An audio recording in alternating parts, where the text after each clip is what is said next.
15-minute city. Paris wants everything you need within 15 minutes of your home. Groceries, work, schools, doctors, all accessible by walking or cycling. Mayor Anne Hidalgo transformed car lanes into bike paths across 1,000 kilometers of streets. Property values near new bike lanes increased 30%, while car ownership dropped 15%. The concept sounds perfect until you realize it requires demolishing suburban sprawl entirely. Melbourne adopted this model and rezoned entire districts, allowing mixed-use buildings where single-family homes once stood. Residents can now walk to cafes, offices, and parks without touching a car. Critics call it authoritarian because it restricts where businesses can operate. But traffic deaths dropped 40% in pilot neighborhoods, while emergency response times improved 18%. London is implementing 15-minute zones in 18 boroughs, investing £200 million in cycling infrastructure alone. Your commute costs 300 hours and $12,000 yearly. This model claims to give you that time and money back. The catch?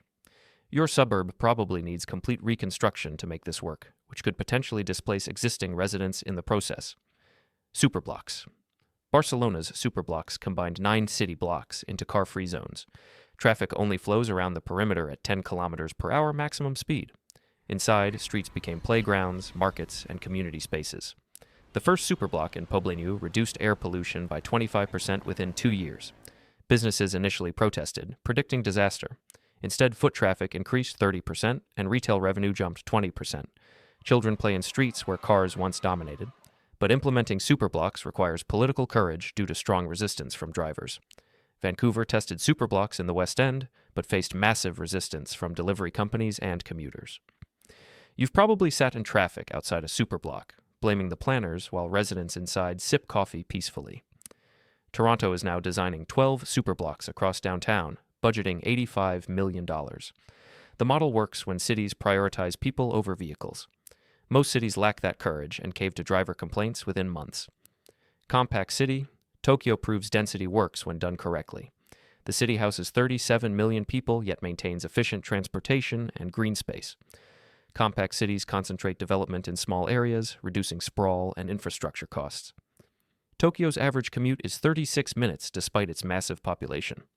Compare that to Atlanta, where 4 million people spread across 8,000 square kilometers generate 74-minute average commutes.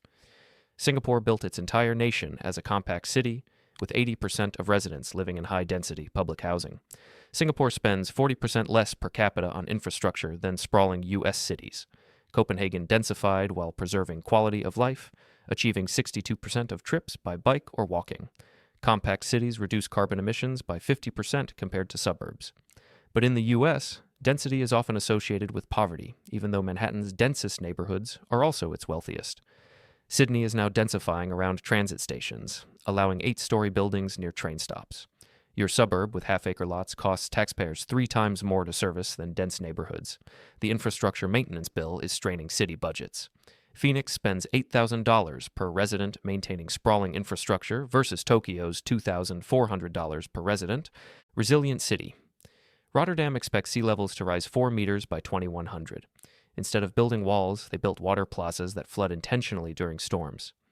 The Benthemplein Plaza holds 1.7 million liters of rainwater, doubling as a skate park when dry. Resilient cities designed for disasters rather than pretending they won't happen. New York learned this lesson after Hurricane Sandy caused $19 billion in damage. The city now requires ground floors and flood zones to be elevated or designed to flood safely. Miami Beach invested $500 million in pumps and raised roads to combat flooding. Property values actually increased 20% because wealthy buyers trust the infrastructure. But resilience costs money up front that cities don't want to spend. Wellington, New Zealand, requires all new buildings to withstand magnitude 7.5 earthquakes after engineers discovered 5,000 buildings would collapse in major quakes. You live in a city designed for yesterday's climate. Tomorrow's hurricanes will expose every shortcut and ignored warning. Houston spent $200 million on highway drainage after Harvey flooded 150,000 homes. That's treating symptoms while ignoring the disease. Smart City, Songdo, South Korea, spent $40 billion building a city where sensors monitor everything. Trash disappears through underground tubes, traffic lights adapt in real time, and buildings communicate energy needs. The result? A sterile corporate park that has struggled with low occupancy. Smart cities promise efficiency through technology but often deliver surveillance. Singapore tracks vehicles with electronic road pricing, reducing congestion by 25% while monitoring every movement. Barcelona's smart streetlights adjust brightness based on foot traffic, cutting energy costs 30%. But Barcelona rejected facial recognition cameras after privacy concerns erupted. Amsterdam takes a different approach, using sensors to optimize trash collection without tracking residents. The city saves €14 million yearly on waste management. Toronto abandoned its Google-designed smart district after citizens rejected the surveillance infrastructure. You probably already live in a smart city. Your phone tracks you constantly. Adding sensors to streetlights just makes it official. The question isn't whether cities will adopt smart technology, but whether residents will accept the privacy trade-offs.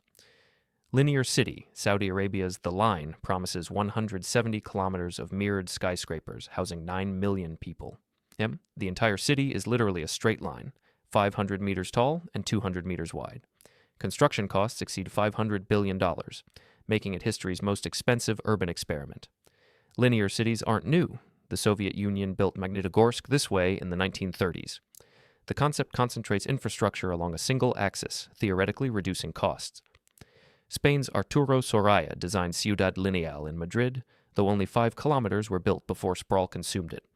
The line claims residents can access everything within 5 minutes by high-speed rail. But what happens during emergencies when you only have 2 exits? Linear cities eliminate efficient grid patterns that make traditional cities resilient. Japan considered a 500-kilometer linear city connecting Tokyo to Osaka, but rejected it as impractical, because cities need multiple connections, not single lines of failure. The line will either revolutionize urban planning or become a monument to hubris. Current construction employs 60,000 workers building foundations through solid rock. Early estimates suggest only 2.4 kilometers will complete by 2030 instead of the promised 170. Garden City. In 1898, Ebenezer Howard designed garden cities, mixing density with green space.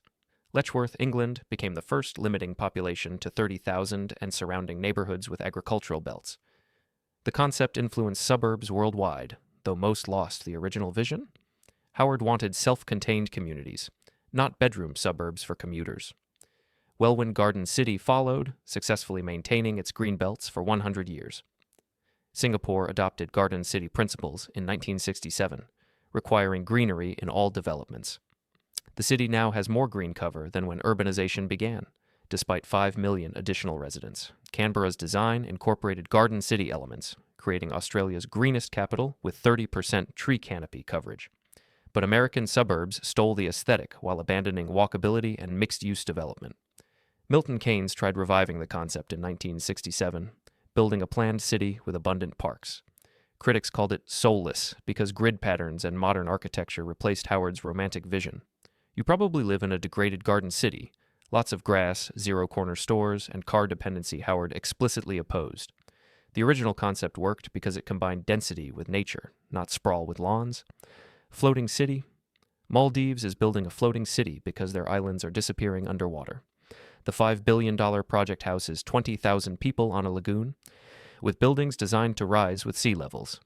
Floating cities sound like sci-fi, but the Netherlands already has them.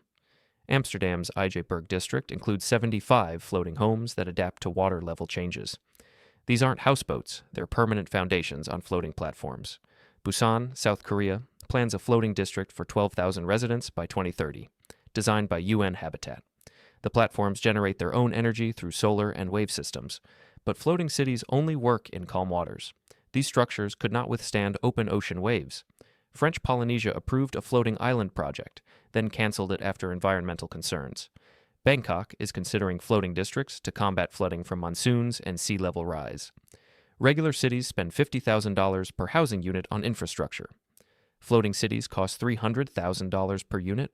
You might live in a floating city by 2070 as sea levels continue to rise.